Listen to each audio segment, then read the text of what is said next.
Good afternoon, everyone. My name is Claire Kimberly, and I am excited to welcome you to today's webinar on building an effective continuous quality improvement system at your human services organization.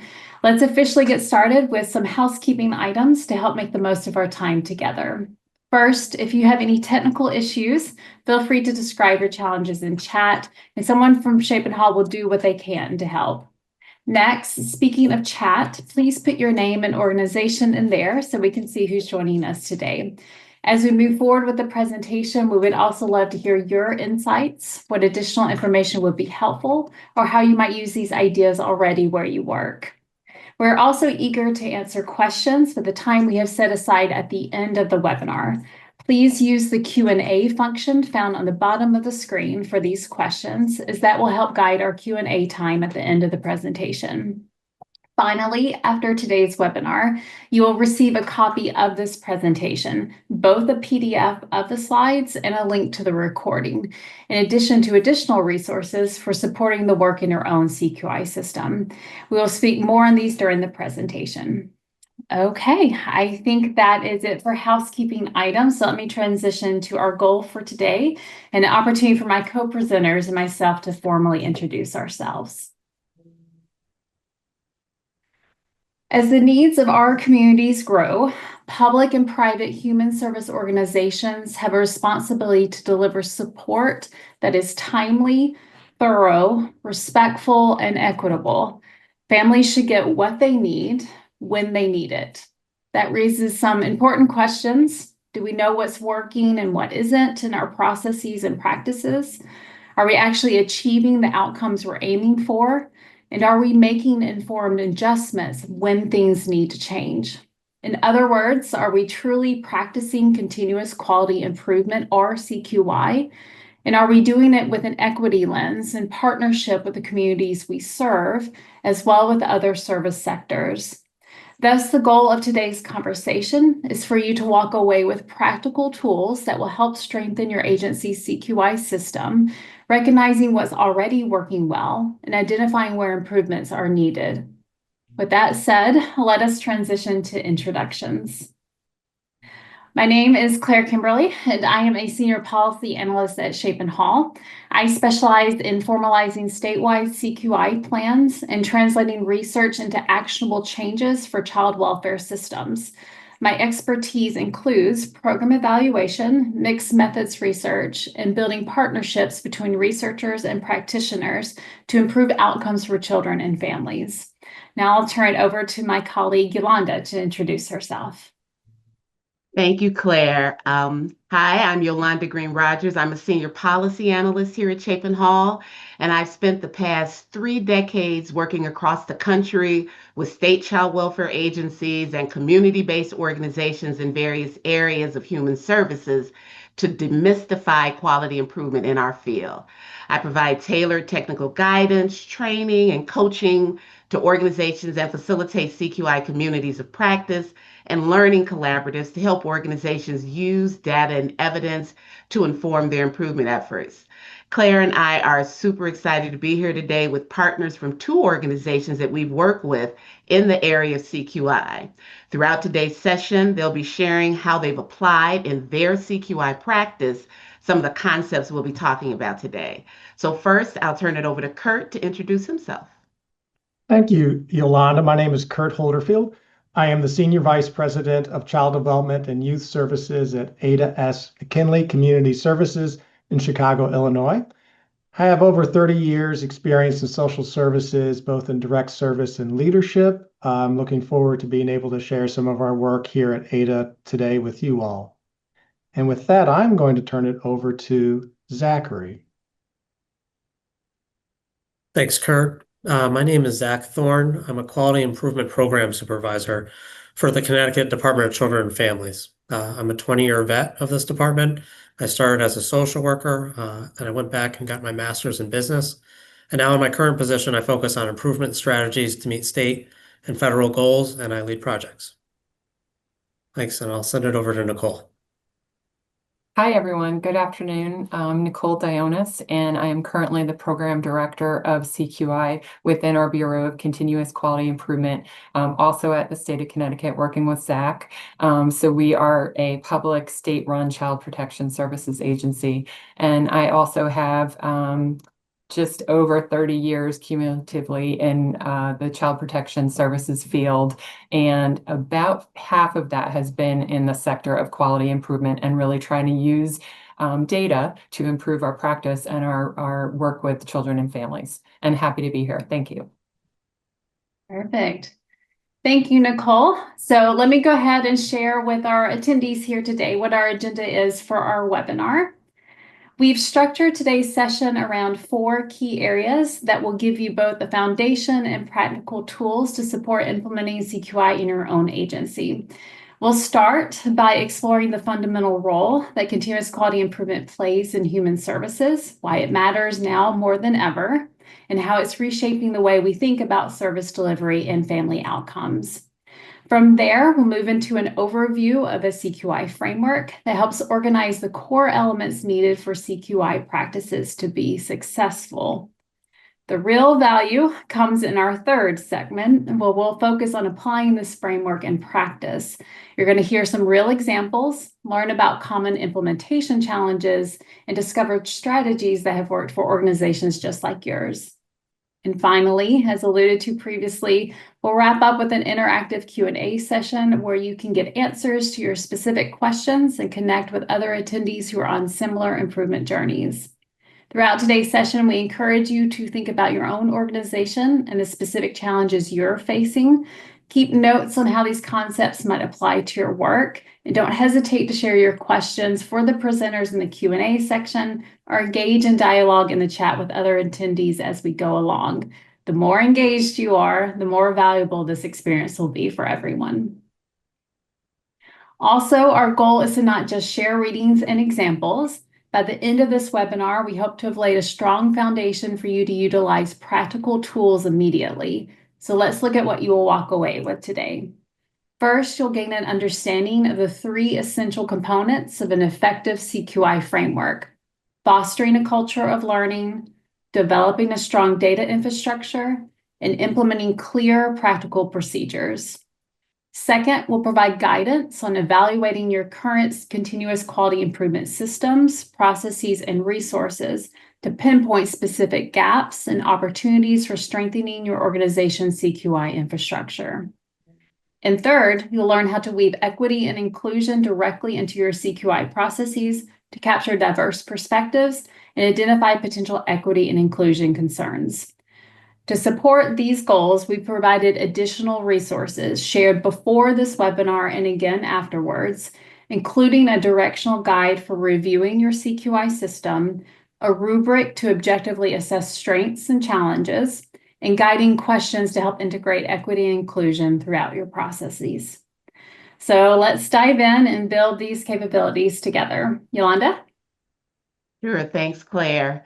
So first, let's start by level setting and making sure we're all on the same page about what continuous quality improvement, or CQI, actually is. CQI is a systemic and intentional process that uses data and evidence to identify and analyze strengths and problems, uncover root causes of those problems, and then test, implement, and revise solutions. The key to CQI is having an infrastructure that allows us to regularly look at the information we collect and actually put it to use. So this means working together with a wide range of stakeholders to identify where improvements are needed, trying out strategies, learning from those results, making adjustments, and starting the cycle all over again. It's not about getting perfect the first time, but about continually getting better each time. For this to work or to do quality improvement, there are several key requirements it's important for organizations to think about. The first requirement is to be proactive instead of reactive and genuinely supporting learning from mistakes. It's also important to ensure there's clear understanding of mission, values, and priorities across the organization, that you're collecting data and evidence that's aligned with those priorities to actually fuel and inform your improvement efforts. Now, these three elements create the foundation, but they're not enough on their own. A critical piece of this work is the active inclusion and participation from people with diverse experiences. That means staff at all levels, the children and youth served, parents and caregivers, other folks with lived experience, and other key stakeholders. Without their voices, we're only getting part of the picture about performance, and we have to really get out of our own echo chamber. So that's what CQI is, but why does it matter so much, especially in human services? Let's explore more on why we need CQI. So I hope we could all agree that CQI is both important and necessary in human services organizations. It's very big in manufacturing, it's very big in hospitals and other sectors. So, of course, CQI helps organizations meet funder requirements, accreditation standards, and legislative mandates like the Child and Family Services Review and the Family First Prevention Services Act. But even if your organization isn't accredited or isn't required to have a CQI process in place to maybe keep funding, it's still a valuable and necessary function, because CQI can show how well your daily practices and processes are working to achieve the outcomes that you're aiming for in your organization. CQI can act as an early warning system when performance or outcomes start moving in the wrong direction, giving you the chance to make corrections sooner rather than later. And you can create a cultural shift within your organization by using data and making sure diverse voices are part of that process. Using data in that way can help shift from just reacting to compliance requirements to truly learning what's working in your service delivery, for whom it's working and why. You can gain a clear direction on purpose and priorities, both inside your organization and with your partners and the people you serve, and build momentum for excellence through a process that's always focused on getting better. So some of the common challenges we've seen organizations experience with trying to implement CQI lies in completing the necessary feedback loops, meaning using data in a cyclical or ongoing process to identify problems, come up with and communicate actions to solve those problems, and monitor the effectiveness of those actions. What we've noticed in our work is that the challenge lies in the condition of some key areas that are needed to support this cyclical process and feedback loops. So examining and strengthening these key areas can help build a strong system, a strong CQI system, which can be the foundation for lasting improvement. And in today's webinar, we'll discuss these foundational components that you can assess at your own organization to identify gaps and strengths. So this visual, or framework as we call it, shows the relationship between the improvement cycle, that little circle in the middle, or CQI process, and the CQI system needed to support that process, with a through line of equity and inclusion in every single component. We'll dive deeper in a minute into each of these components throughout the session today, but here's the roadmap for building the infrastructure for an effective CQI system. The framework has 5 core components or system features. 3 are shown in the corners of the triangle. We have organizational commitment and capacity. We have the data infrastructure and processes that are needed, and then clear written policies, procedures, and resources that actually guide the improvement efforts. These 3 components are the key features of a CQI system that supports the improvement cycle, or CQI process itself. Again, that piece in the middle. A data and evidence-informed process for identifying performance gaps, implementing targeted solutions, and supporting continuous organizational learning. And finally, equity and inclusion is the lens through which all the other components actually operate. This component isn't an add-on. It supports the achievement of equitable outcomes and experiences for service recipients, and represents an equity-driven approach to achieve fairness, access, and meaningful participation in improvement efforts. So now let's share a little bit more on equity and inclusion. Equity and inclusion is really important to be a central feature of every aspect of your CQI system. This means examining data for disparities across different populations, actively seeking input from people with lived experience in marginalized communities, and designing improvements that address systemic barriers. Agencies, we should regularly be assessing who's benefiting from current services, whose voices are influencing decisions, and examining whether improvements are reducing or reinforcing disparities. An equity-centered approach requires ongoing reflection, humility on the part of the organization, and a willingness to change established practices based on diverse perspectives. Now let's dive a little bit deeper into this. Centering equity and inclusion means authentically incorporating diverse perspectives in the CQI work. It means having a place in the CQI governance structure for those with lived experience and tribal representatives who mirror the communities being served and can promote culturally appropriate services and tell us what actually works. It also means engaging community organizations and other systems partners, contracted service providers, race equity experts, and analysts who can accurately identify and analyze disparities in practice and/or outcomes that need to be addressed. So having diverse perspectives at the table can enhance understanding of performance data and what it means, enhance understanding of the root causes of performance issues, and lead to the co-development of viable solutions. We'll try to highlight equity and inclusion considerations throughout the rest of the presentation, but I want to note on page 18 of the CQI framework brief you were provided ahead of the webinar, you'll find a set of guiding questions for applying an equity lens when assessing the core components of your CQI system. There's also an expanded brief we developed in partnership with a couple other organizations that provide suggestions about what inclusion might look like in CQI practice. This will also be sent to you after the presentation today. So now let's jump into the first core component of the framework. The first core component is organizational commitment and capacity. This means having an organization that shows the key traits of a true learning organization, having a clear governance structure in place that supports and communicates CQI activities across the organization, and it means that strategic priorities, both at the organizational and program levels, are clear to the workforce and partners, and that these priorities actually drive measurement and monitoring. Get even closer, take a closer look. So in a learning organization, leadership promotes the use of data and evidence to inform decision-making, and data is used to learn, not to punish. Mistakes are viewed as a learning opportunity, and staff are provided with ongoing support to help overcome barriers to change. There's collaboration across departments and internal and external stakeholders, and silos are broken down so that there's shared knowledge and shared vision.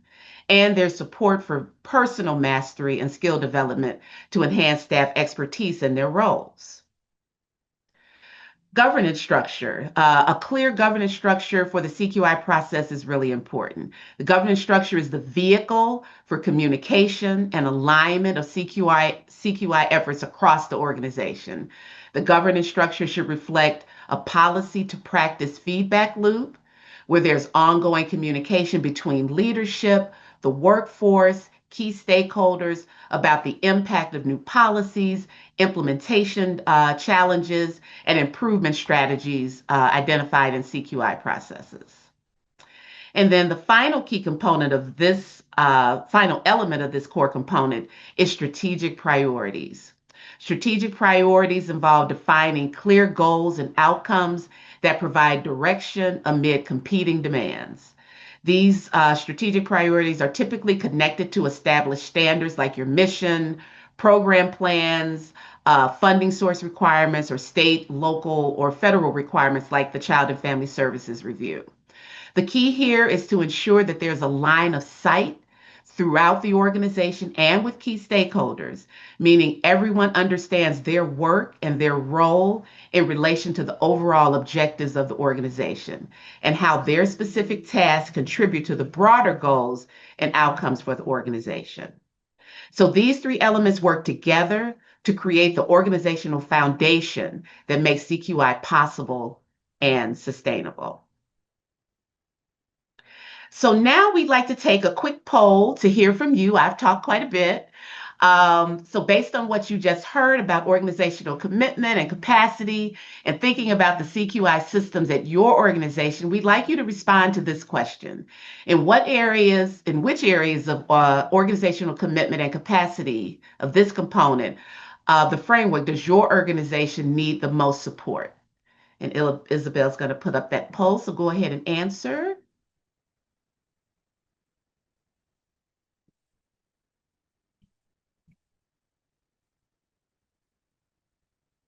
And Isabel, you let me know when there's a good time to close the poll. Yep, I'll let you know. We have people still responding. Thanks, everybody. Awesome.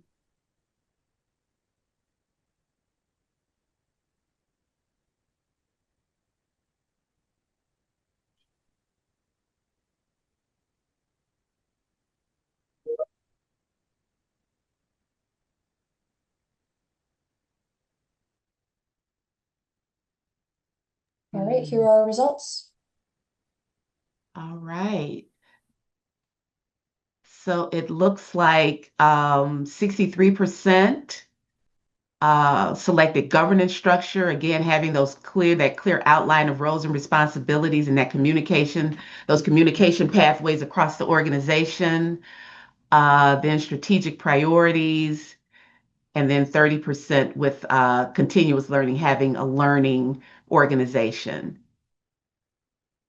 So this is pretty typical and in line with what we see, especially around the governance structure, coming out of our silos in our human services organizations to make sure there's that communication across the organization and we're not working separately and apart from each other. So thank you guys for that. I'm gonna go ahead and move us along.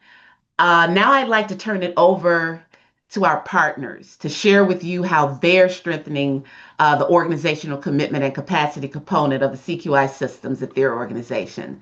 I'm going to first turn it over to Zach, and then you can turn it over to Kurt. Thanks, Yolanda. So I'm going to tell you about how important our current governance structure is. But to do that, I really need to describe our former CQI system. In our old system called ChildStat, there were a lot of strengths. We identified areas needing improvement through data points. We created numerous strategies. We presented them to our executive team. But there were a lot of deficiencies as well.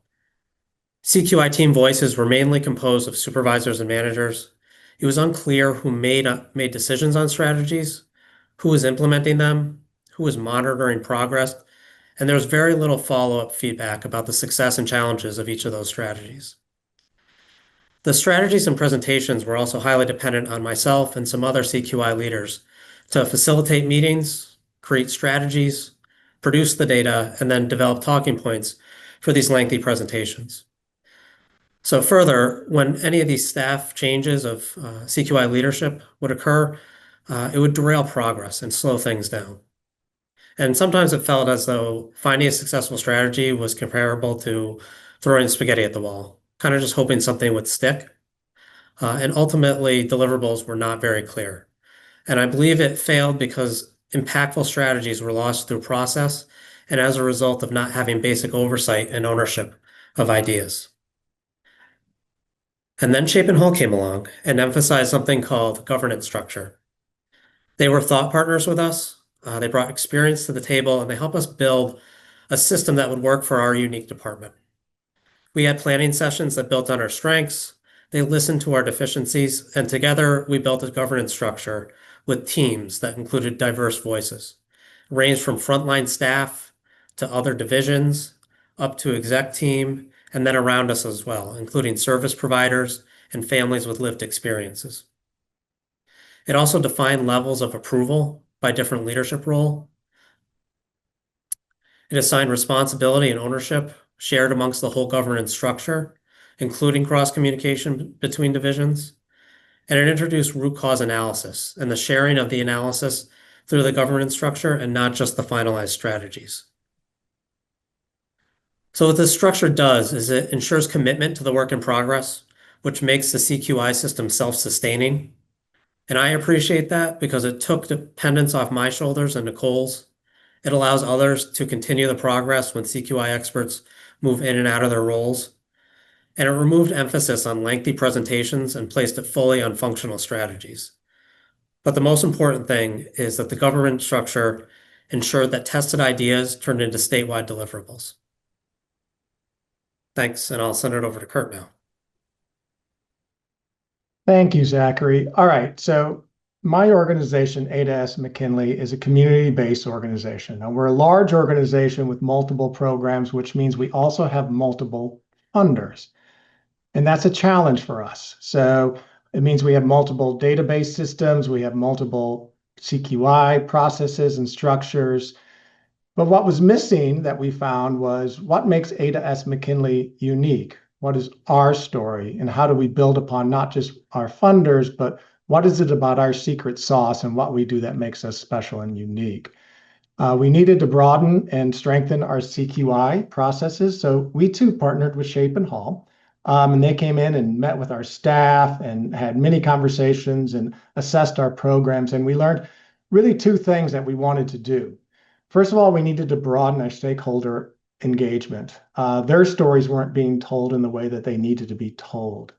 And then we also wanted to deepen our engagement of our staff. And actually what we wanted to see is have our staff be reflected back in the data that we present to them. So we went through this process with Chapin Hall and we landed on a couple of things that we did differently, shifted and adjusted with our CQI processes. I'll give you an example of one. So we kicked off a sort of a revamping or remodeling of our CQI system by doing a series of theory of change workshops with our staff. So many of you might be familiar with theory of change. It's a model that talks about sort of the journey that clients take from the moment they enter into ADAS McKinley by the time they leave, the progress that they make. And basically, it tells a story.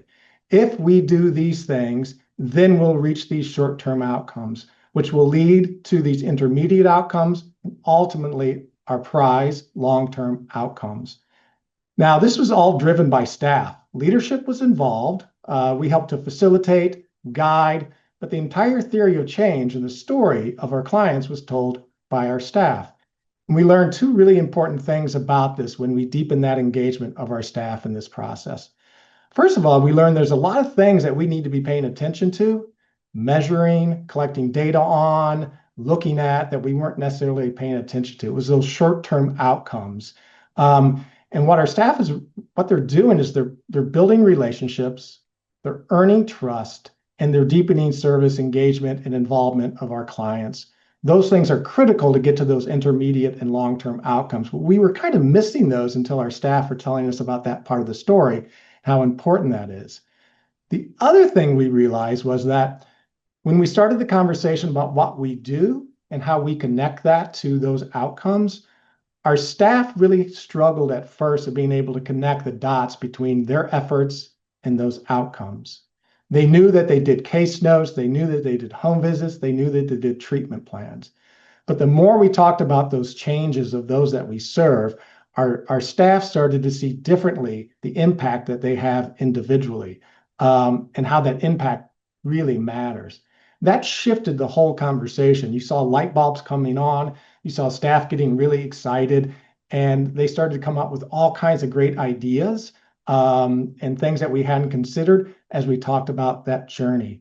And so we were able then to identify things that we could start to look at differently. And our staff then felt really compelled and engaged and took ownership of those things. And I'll kind of elaborate on some of those as we go on with today's workshop. Wonderful. Thanks so much, Kurt. Thanks so much, Zach, for that. I'm going to go ahead and turn it over to Claire to get into our next section of the framework. Perfect. Yes. Thank you, Zach, Kurt, and Yolanda.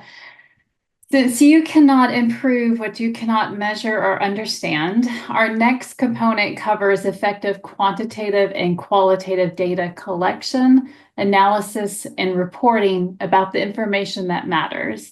Information that directly ties to overall agency and program priorities, practices, processes, and outcomes. Accurate quantitative and qualitative evidence is key to effective decision-making. You need both numbers and stories to understand what's really happening. A strong CQI system requires solid processes to collect, analyze, and resolve data quality issues. Your data also needs to align with your priority outcomes, as mentioned in our last component, and be accessible to the staff who actually use it to make decisions. Thus, the focus should be on accurately collecting, analyzing, and reporting data throughout your entire improvement cycle, not just at the beginning or at the end. Understandably, there is a lot we could discuss here, but that unfortunately will take more time than we have today. But let me introduce broadly some things to consider when looking at your own data infrastructure and processes. Collection and storage of data requires robust systems that handle both quantitative and qualitative data, integrate information from multiple service providers, and maintain partner trust through secure data handling practices. In other words, it is important that we have a data system that can accurately collect information from your agency and partners, and that the people who put the data in the system trust that it is reflecting the work that they are doing to support children and families. For analysis, the methods used to turn data into evidence should align with the agency's research questions and the types of data collected. For example, quantitative methods are useful for understanding what has happened to a family engaging in services, while a validated case review tool can help explain why those outcomes occurred. Analysis should also assess whether quality standards are being applied to ensure reliability and that findings are robust enough to inform organizational decisions. Finally, data reporting has three critical components: accessibility, ensuring reports reach all relevant audiences in appropriate formats and language; interpretation, using clear visualizations and plain language so people can actually apply findings to improve programs accurately; and equity focus, highlighting outcome differences across demographic groups to inform more equitable practices. We also recommend that you have regular reviews of data to increase quality of information and ensure your data actually drives meaningful action, doesn't just sit in a report. So similar to before, we want to hear from you about what areas may be a little bit more need support in this genre. So we are going to launch another poll that focuses on the collection and storage of your quantitative and qualitative data, how that may be analyzed, if that is something that is a challenge for you of actually analyzing that data. And then that last one's reporting, that ability to actually report that data after it's been analyzed. And you're welcome to select more than one option. I'll give you a little bit of time here.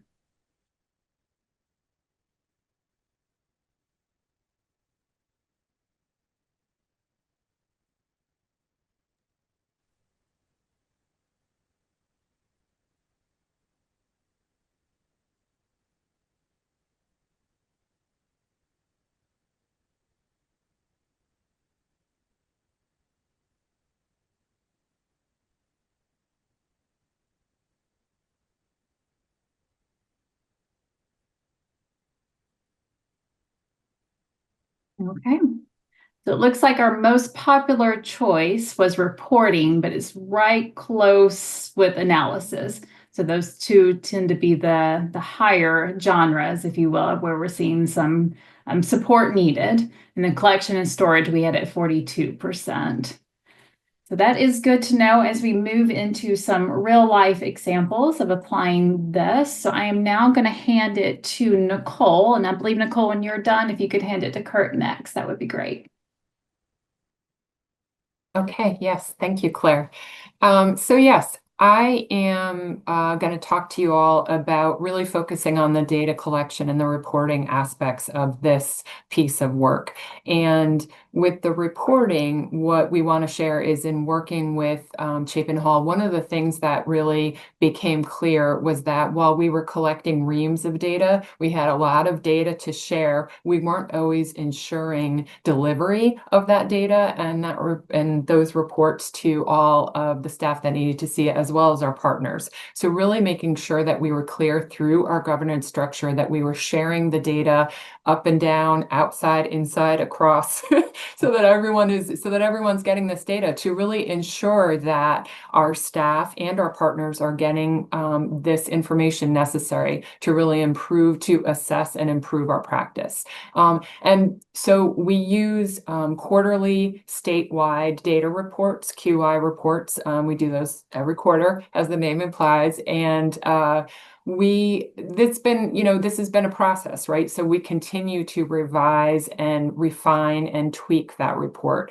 One example of this is that we do provide statewide data points, but our area offices within the state have asked to see their data for their particular office. So whenever we can, we include that office-specific data, and getting more granular with our data in those reports. Another thing about the reports is, as we heard about earlier, the focus on equity and ensuring that whenever possible with data, whether it's about safety measures or permanency measures or well-being, that we are providing race and ethnicity data and equity data whenever possible. A second piece about this I want to share with you all is that for our state, speaking specifically to our data collection, we have just launched our new CWIS system. So CWIS stands for Comprehensive Child Welfare Information System. So it's our information system where we're storing all the info on our Child Protective Services info and data on our children and families that we work with and serve. So it's been a transition. This just started on August 7th of last month of this year, and staff are slowly acclimating to that new system. And there's bugs that we're working through, and those fixes are being done incrementally. But the goal really is to have better quality data, and that is such a critical linchpin of your CQI system, is having accurate quality data that you can depend on, and making so the intent is that with our new CWIS system, we'll have better accuracy and reliability of the data. An example being like when you do a person search, right? That you want to make sure that we're looking at the correct person in our system, and so for our larger reporting and data reports, we want to make sure that that's accurate. So those are really two pieces that working with Chapin Hall has helped us to work through and improve. And I'll now turn it over to Kurt. Thank you, Nicole. All right, so I want to continue building on what I was talking about earlier, but I want to make sure that, really tagging into what we've been talking about equity and inclusion. So I talked about ADAS McKinley wanting to really deepen our stakeholder involvement and how we collect data, how we analyze it. And in our work with Chapin Hall, we kind of, landed on a few things that we could do differently. Certainly, we wanted to update some of our systems. So there were two things that we were already doing that probably everybody does. So file reviews and client satisfaction surveys, or surveying our clients. So we updated those, but then we did something else. We actually combined those so they were happening simultaneously in conjunction with each other. So we took two of our programs. We have a home visiting program, a foster care program. So we were doing our file review. We developed a new tool for that. But at the same time, we were also doing a series of phone surveys with the clients that were being served in those programs. And we were looking at things like visits, treatment planning, service progress in the file, but we were asking those same questions of those that we serve. They were no longer two separate CQI components, but now we combine them. And a couple things really came out of it that was really neat. First of all, we realized, not to much surprise, but when we did our file reviews, it was really kind of incomplete data. It wasn't that quality data that Nicole was talking about. It only told a part of the story. And when we filled in that part with the conversations and the quotes and the information we received from the person served, it really gave us a more complete picture of what our data is really telling us. And when we have that, we were able to zero in on what are the root causes. Is this a documentation issue? Is it really a service issue? Where are improvement and training needs needed? And then the third kind of thing that came out of it was this idea of stakeholder engagement. those that we called, engaged in conversation, were so thrilled to be able to give us feedback on their experience, which in turn, we heard, actually deepened their service involvement. They felt more valued, they felt heard. So it actually did a couple of things for us, not just collecting data, but also kind of driving some of our mission and some of our outcomes as well. And just that simple thing of combining those two things really gave us a more sense of quality data, equity and inclusion, and helped us to collect, we think, data that really got to root causes and then allowed us to really think more deeply about what we do with that data. Perfect. Thank you both. That was wonderful examples of the whole system, right? From the collecting, the analyzing, and reporting. And then also thank you both for reemphasizing the importance of the voices and understanding how to improve those components of our data collection, analysis, and reporting. So I'm going to go ahead and keep us moving along and get us to our other part of the triangle or the framework. So this is the third major component of the framework that addresses the need for clear planning and support for the CQI function within an organization. This includes written CQI plans, resources to support CQI efforts, and CQI training for all staff, along with targeted training and coaching to build the skills of staff directly involved in CQI. Thus, the next section will focus on the CQI plan, resources, and training. Note that we do view training as a type of resource, but have separated it into its own category due to the importance it has to promoting inclusivity in the CQI process. So first, a clear CQI plan serves as an organization's roadmap for improving services, processes, capacity, and outcomes. It should outline the organizational CQI structure, the methods and tools to be used, measurable goals and objectives, data collection plans, and how the implementation and effectiveness of the CQI plan itself will be monitored.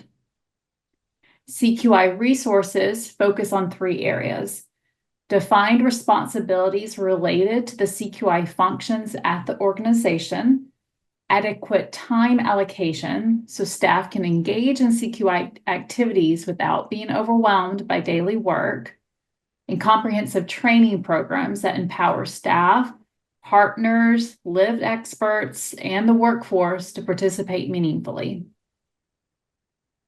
CQI staff training should support developing data literacy, including basic statistics and data visualization, process improvement skills, such as frameworks for conducting an improvement cycle and root cause analysis, and facilitation skills for leading productive discussions with partners. Crucially, training should also build the skills needed to promote equity and inclusion. This comprehensive approach ensures all participants have the tools, time, and knowledge to contribute effectively to continuous improvement efforts. Unfortunately, due to our limited time together, because we want to try to make sure we have a Q&A time with everyone here today, we're going to jump quickly into the improvement cycle next. But before we do that, we want to do what we've done before with the pop-up of a poll. So you'll see it on the screen now. But this time we've also added a second question to see what may be a strength of your organization. So similar to before, some areas you may need some support: a CQI plan, development, implementation, some resources, and/or training. And then again, just what these areas may be a strength for you: the CQI plan, the responsibilities of staff, and/or trainings.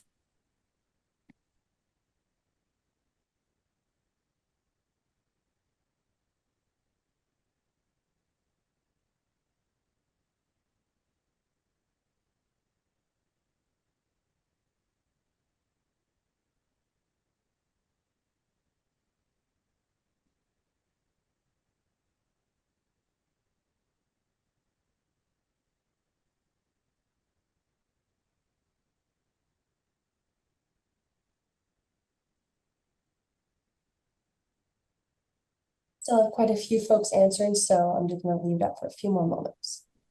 Thank you, Isabel.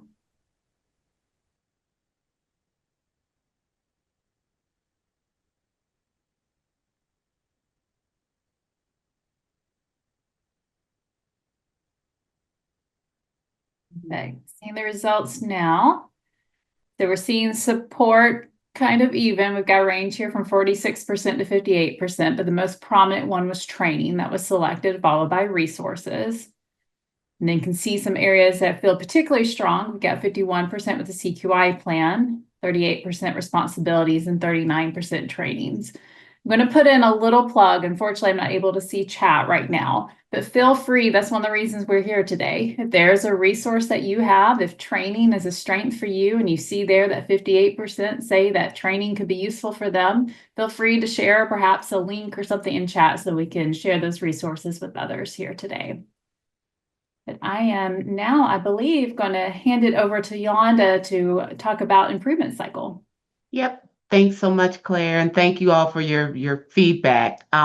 So everything we've discussed up to this point, organizational commitment, data infrastructure, CQI plans, resources, and training has really been in service to strengthening a CQI system in order to effectively operate that cycle of improvement, which again is that structured cyclical process of solving problems.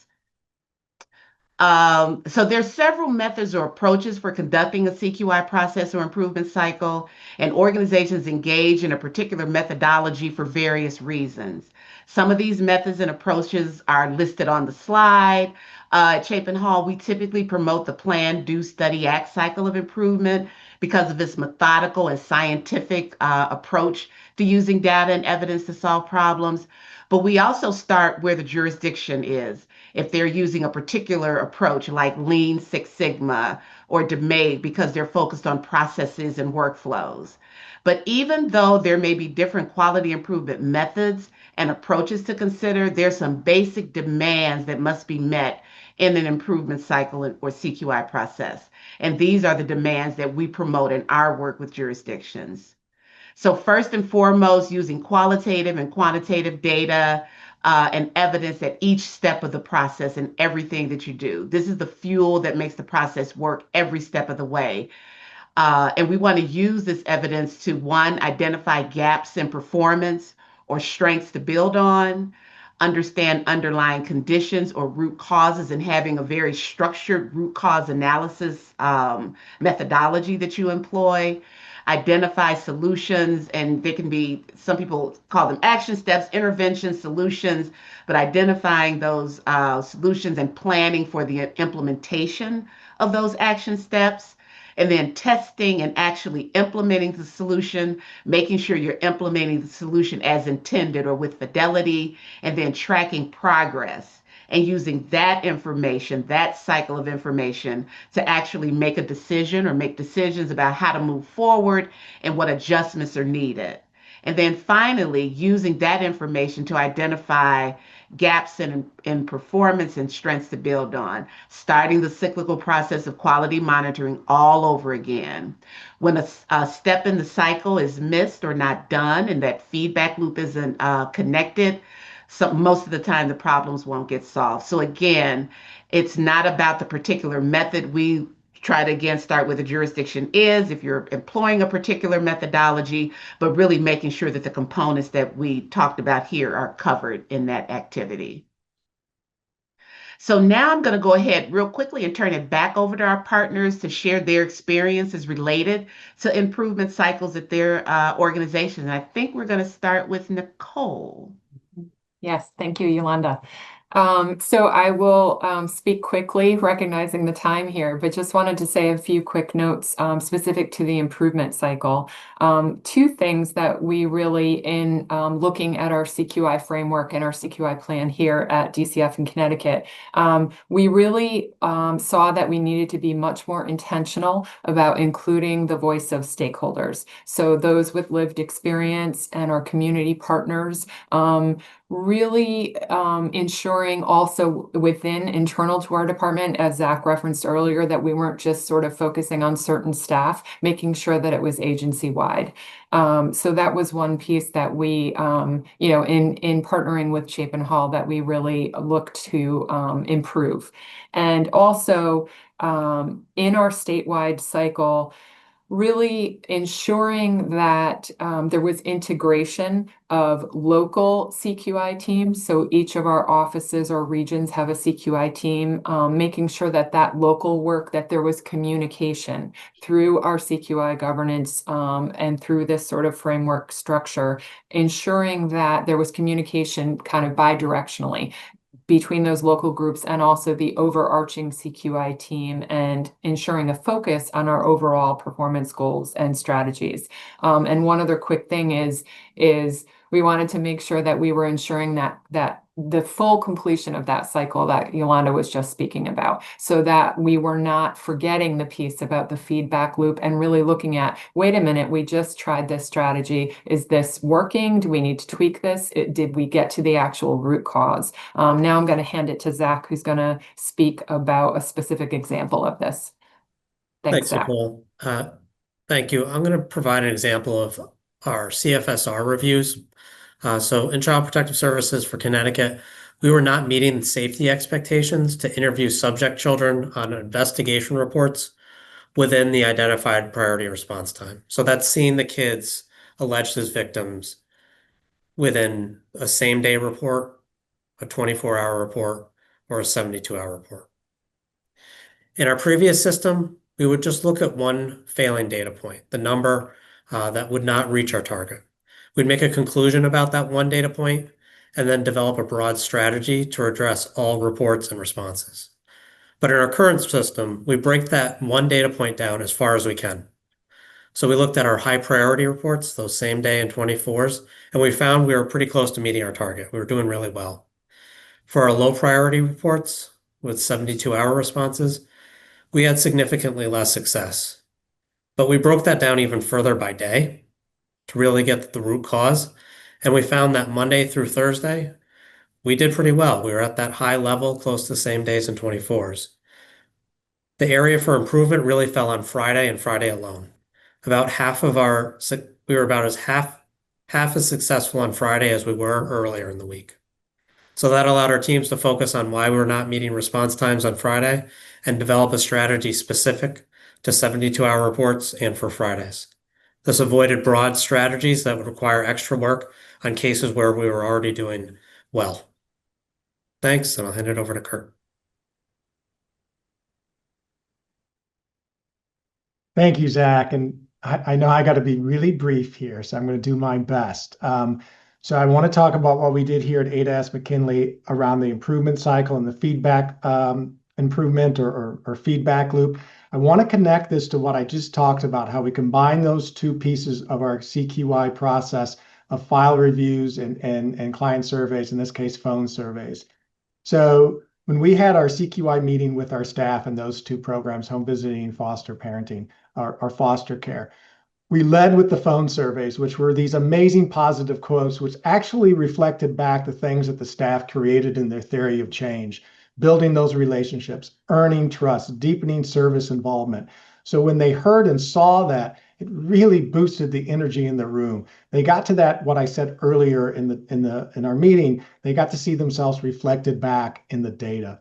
This made the job of our CQI staff so much easier by the time they got to the areas that were identified in the file review, which were some service gaps. It didn't feel like, and Yolanda talked about this before, that we were punishing or this was a bad thing, but this was an opportunity for improvement so we can continue those good things that staff are doing. We didn't come with any recommendations. We just came with the data and we gave it back to the staff, and they were very primed at that point to jump in and say, I think we can change this. We can do this better. We can make this improvement. And they led the conversation about the improvement. They led the conversation about the feedback loop. At that point, they really took ownership of it and became the agent of change that we were hoping them to be all along. But, leadership really drove this for them and got us to that point with them. And we're still building out that process today. So I'll conclude there. Awesome. Okay, so it looks like we have just a couple minutes, and maybe we'll try a couple questions before we have some final closing thoughts from our panelists. And so I'm going to try to look in the chat and maybe just answer a couple. And then I think some of these we may try to send answers to you. I think we have your contact information, and we'll share these with our partner, with Nicole, Zach, and Kurt as well, to share some examples. I think one of the first questions was, when all components of CQI are a struggle, where do you recommend to start? I think starting with the assessment piece, I mean, if you use that assessment rubric and look very pointedly at each one of those components and try to get a sense of where you may be having your biggest struggles, and start maybe fine tuning there and prioritizing some of the issues. But I would start with having, and there's also a guide around how you might conduct the assessment, who to engage in the conversation as you're looking at the components of your CQI system, um, and really just take a close look at all those components with the right voices. You want a diverse group of voices at that table as well. And I'll piggyback there too. You also want to look at your strengths. Everyone has strengths there. And so looking at where your strengths lie and building those champions and the works that they're doing, and sort of building on that infrastructure. And I do find when we worked with Connecticut and some other areas that governance structure part of the triangle has been a really good place to sort of start, so you can find those champions too.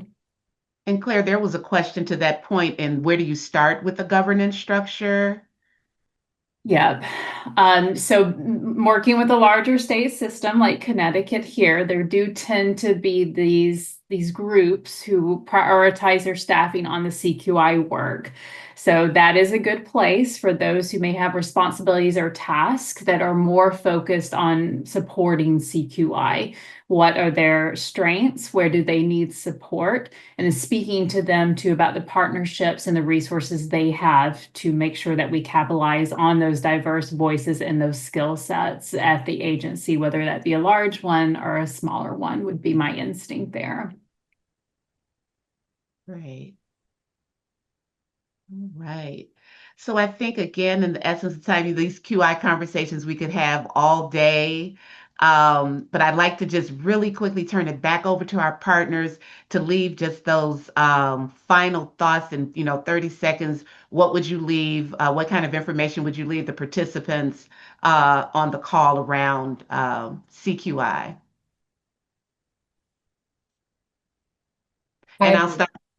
Go ahead, Nicole. Okay, I was going to say I'll start. Just to say really quickly that it was really, really helpful to partner with Chapin Hall to really thoughtfully and intentionally assess our CQI framework and our CQI cycle. And I would echo actually, Claire, what you were saying earlier about that assessment. We actually completed a written assessment, and that was such a helpful exercise to go through that and look at the different components of the CQI framework and see where we had strengths, where we had challenges. So that was really helpful. And just making sure when, were we actually fully executing the Plan, Do, Study, Act cycle, not just pieces of the cycle. So thank you. And I'll hand it over to Zach. Thanks, Nicole. Yeah, I would echo as well that it was great working with Chapin. It was a full partnership. And the best part is we were focused on improving outcomes. But the most important part for me was the process of questioning myself and us questioning each other. We really need to do that to get from where we start to where we want to be. And ultimately, we do that so that we can benefit the families. Thanks, Kurt. I'll round this out. So Yolanda talked about a cultural shift. And it was through that sort of partnership and work with Chapin Hall that I think we started to have that shift here at Ada S. McKinley. One of the first things Chapin Hall said to us when they came to work with us is that they wanted to talk to our staff. And it was clear that stakeholders, staff, all our clients serve are really, really critical. And that sort of cultural shift, how we transform things, was by putting those stakeholders at the center. It wasn't a CQI initiative. It was what we call One Ada initiative, that everybody was involved. But it was driven by leadership who sent out those messages. And without leadership reinforcing that stakeholders have a seat at the CQI table, That's really was the magic for us. And that's when things shifted from CQI being sort of a component that works with programs to being a partner with our programs, which was really exciting for us. Wonderful. Awesome. Thank you, guys. Thank you so much. So there you have it. Quality by design, building an effective continuous quality improvement system at your human services agency. We hope you'll be taking away some useful nuggets from our time together today. We hope that you heard and learned here today. What you've learned helps you think about the infrastructure you have in place. There's some resources that you will have access to within that brief. There's the overview of the framework. There are common CQI terms. There's a directional guide, rubric, and that set of equity questions. Claire and I and our wonderful partners from Connecticut and ADAS McKinley, again, want to just thank you for joining us. Immediately after you sign off from this webinar, you're going to receive a really quick survey to help you share your thoughts about the webinar and to let us know if there's additional support we may be able to provide you to inform your CQI work. Let us know how we might be able to help you and have more of these conversations. We really appreciate you taking the time to complete the survey to help us improve future webinars and to help us think about the resources that you need. And we will take a look at the questions you put in Q&A and try to get some of those answers and resources back to you. So have a great rest of the day, and thanks again.